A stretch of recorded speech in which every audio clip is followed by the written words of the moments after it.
Good afternoon to Ms. Sairatul Nadia, my public international law lecturer, and everyone that is currently watching my presentation. So, today I will be discussing a complicated situation involving two states that were stated in the question, which are Aramika and Botuna, who are parties that are a bilateral treaty on a cooperative dam project on a shared river.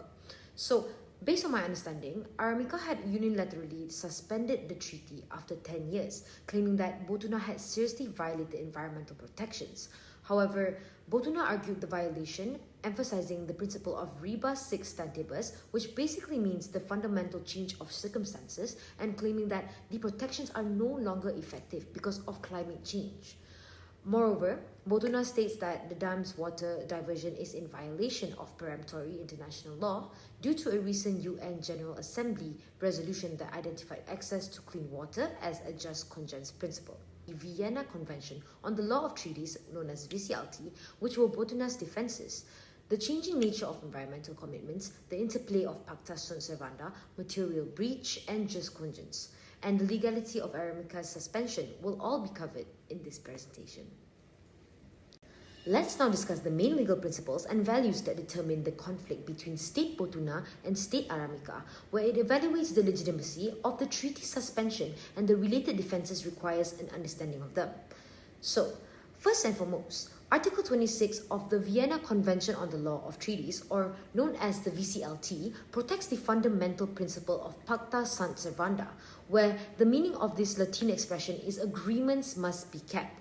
So it basically proves that agreements must be carried out in good faith and are legally enforceable on the parties.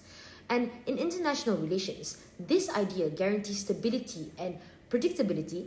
Therefore, pacta sunt servanda is important, yet it is not unqualified. So now, let's proceed on to the following idea, since the VCLT acknowledges exceptions where a treaty may be suspended or cancelled under particular conditions. Now, material breach.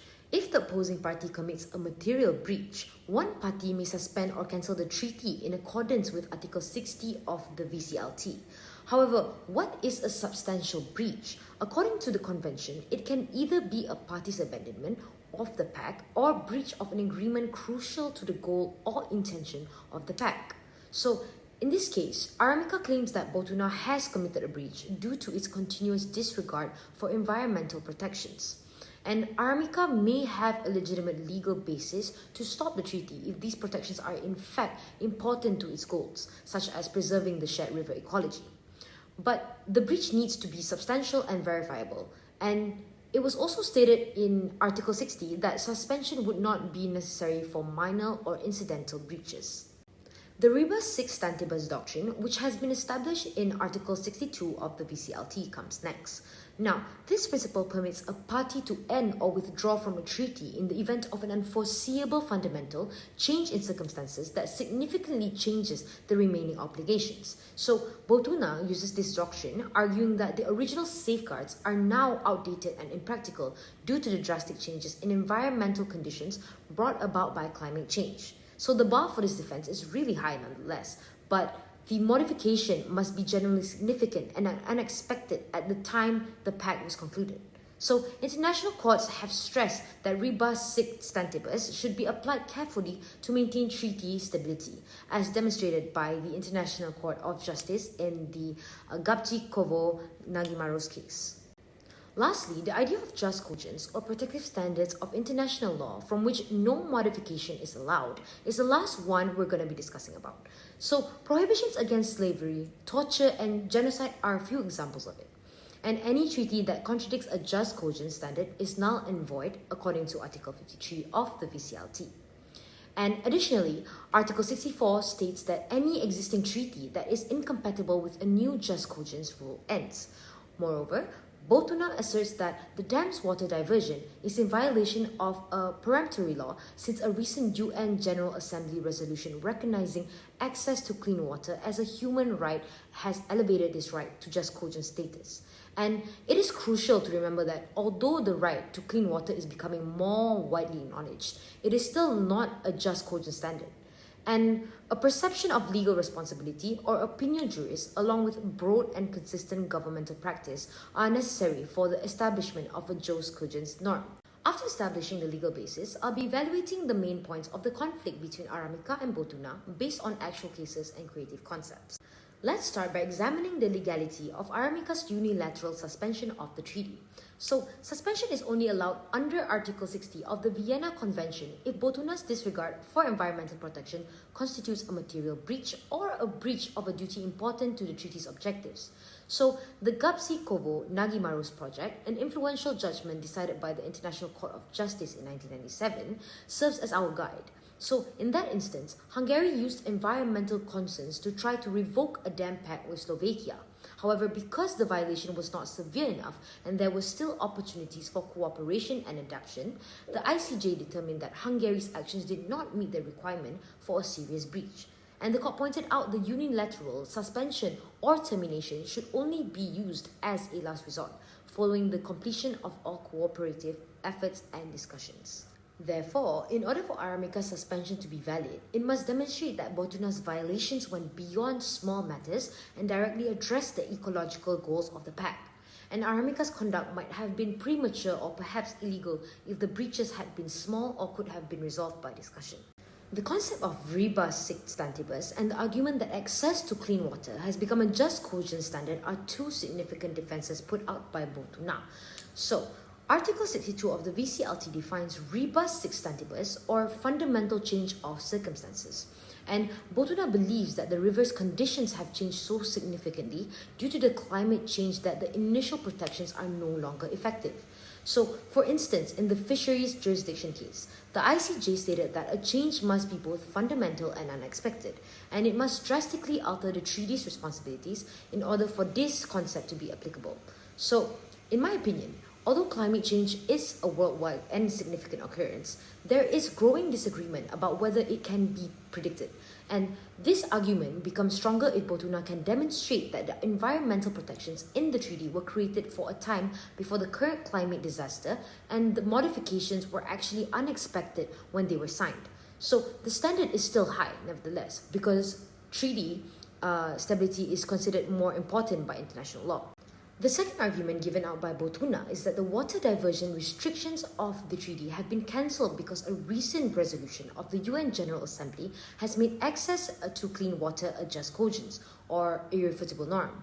And the legal reality, however, is more complex because tribunals have refrained from establishing the right to water as a just cogent standard, despite the fact that it is becoming more widely acknowledged as an essential, as demonstrated by the case of Yerbeser against Argentina. So, in that case, a norm must be universally accepted and recognized by the international community in order to become just cogents, and environmental duties have not yet reached this barrier. So, therefore, Botuna's argument lacks current binding authority, but is forward-looking and reflects a trend in legal studies. This case shows the conflict between Pacta Sunt Servanda, or also known as the necessity for treaty stability and the realities of shifting environmental and human rights rules. And on the other hand, the predictability of international relations is protected by Pacta Sunt Servanda, the high barrier for material violation and rebus sic stantibus. Therefore, more flexibility is required due to rising recognition of environmental and water rights, particularly as the climate change picks up speed. So, from my perspective, creating treaties with interconnected adaptive mechanisms like regulating scientific assessments or joint committees with the authority to revise safeguards in light of fresh environmental information is one approach to move forward. So, by taking this strategy, disagreements might not escalate into continuous litigations or unilateral suspension. The enforceability of ecological commitments under treaty law is reinforced by recent judgments such as the case of Costa Rica against Nicaragua, ICJ 2018, which demonstrates that international courts are becoming more inclined to measure and compensate for environmental harm. So, in the future, stronger international agreements along with important court rulings might quicken the development of environmental standards towards just cogent status. So, until then, flexibility, conflict settlement, and the incorporation of scientific expertise should be given top priority by nations and treaty drafters. So, in conclusion, only if Botuna's violations were indeed serious, then Aramika's punishment would be warranted. So, although Botuna's climate and just cogence defenses are unusual, they encounter substantial legal barriers, and the true lesson is that treaties must balance legal certainty with environmental necessity in order to adapt to our quickly changing world. Firstly, I suggest that future bilateral and multilateral agreements, particularly those relating to environmental responsibilities, include clear adaptive mechanisms. So, joint environmental committees or periodic scientific reviews could be used to update treaty safeguards in relation to new information such as the effects of climate change. And this strategy would allow the treaty to develop in good faith, maintaining stability with addressing unexpected events, thereby reducing reliance on drastic measures like unilateral suspension or termination. So, for instance, the adaptive management framework that was established by the Mekong River Commission presents a helpful model for striking a balance between environmental change and cooperation. Secondly, before any party uses suspension or termination, treaties should include strong dispute resolution procedures that provide priority to arbitration, mediation, and consultation. And this procedural safeguard encourages communication and collaborative problem solving, which is crucial for situations involving complex and dynamic environmental conditions. So, in order to help states avoid escalation based on different interpretations regarding environmental breaches, international organizations like the UN Watercourses Convention or Regional River Commissions can act as neutral forums for technical evaluations and conflict resolution. Third, the international community should try to establish more detailed recognition and codification of access to clean water and environmental protection as just cogent norms, and this could be accomplished through multilateral treaties, UN General Assembly initiatives, as well as authoritative judicial decisions from the International Court of Justice or arbitral tribunals. So, by raising environmental obligations above conflicting treaty provisions and ensuring that states cannot avoid their fundamental ecological responsibilities, this acknowledgement would strengthen legal certainty. Fourth, I suggest adding provisions for dynamic interpretation, which explicitly allow the interpretation of treaty obligations in light of changing international standards and scientific understanding. So, this would allow parties to adapt without breaching the treaty and recognize that environmental treaties are dynamic agreements rather than static contracts. And this innovation could lessen the likelihood of disputes resulting from outdated safeguards and is in tune with the Pacta Sunt Servanda principle of good faith performance. Lastly, states and international organizations should support the development of jurisprudence by courts and tribunals concerning the relationship between jus cogens, treaty obligations, and environmental law. So, the slow growth of environmental peremptory norms will be supported by this jurisprudential evolution, which will further clarify legal standards and direct state behavior.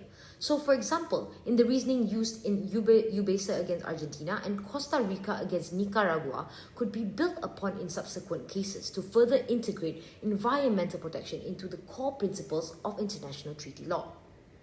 In summary, the conflict between State Botuna and State Aramika shows the complicated relationship between changing environmental conditions and important treaty values. Although the Vienna Convention's Pacta Sunt Servanda principle requires that treaties be carried out in a good faith, there is some crucial but limited flexibility in responding to significant violations or fundamental changes thanks to restrictions like robust extentibus and major breach. So, whether Botuna's claimed disregard for environmental protections actually amounts to a material violation that is necessary to the treaty's objectives will determine whether Aramika's suspension is lawful. Although these arguments currently address high evidentiary and normative requirements, and Botuna's defenses, citing climate change as a fundamental change of circumstances and the growing acceptance of access to clean water as a just cogent norm has reflected the evolving nature of international law. Treaties must develop to meet these issues by adding flexible mechanisms, enhancing dispute settlement, and encouraging the gradual crystallization of environmental jus cogens standards. So, in the age of climate change, maintaining a balance between environmental responsiveness and legal certainty is essential to the sustainable management of shared natural resources. So, in the end, this case emphasizes the necessity of creative treaty design and international collaboration to balance treaty stability with the pressing needs of human rights and environmental preservation.